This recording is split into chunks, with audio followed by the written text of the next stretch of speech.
Bonjour, je suis aujourd'hui avec Anouk, coach rangement et organisation de toutmescoachs.fr. Elle vous donne tous ses conseils pour ranger très facilement votre intérieur. Anouk vous explique maintenant comment utiliser des boîtes de rangement. Regardez bien. Les superficies d'habitation diminuent au détriment du prix des loyers. Les gens manquent donc d'espace pour ranger une partie de leurs affaires. Un des meilleurs endroits pour ranger ce qui sert peu souvent, ce sont les boîtes de rangement à roulettes que l'on met sous les lits. Les boîtes de rangement qui se mettent sous le lit, comme celle-ci,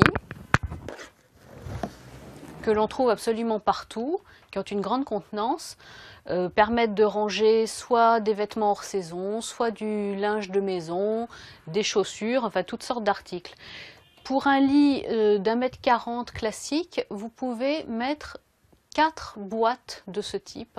Autre endroit pour disposer des boîtes de rangement pour des articles qui ne trouvent pas de place sur vos étagères ou dans vos placards, ce sont les bas des armoires. Si vous avez par exemple des vêtements comme ceci, des vestes ou des manteaux, et une planche en dessous, cela vous laisse suffisamment d'espace pour mettre des boîtes de toute taille, en fonction de la longueur de vos vêtements, bien entendu, pour qu'ils ne soient pas abîmés, qu'ils ne touchent pas les boîtes.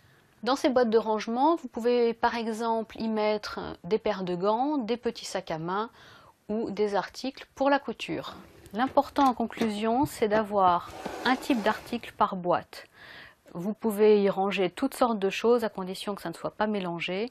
Et les boîtes, vous l'avez vu, vous pouvez en mettre un petit peu partout, tout dépend de leur taille. Vous pouvez en choisir des jolies et qu'elles soient visibles.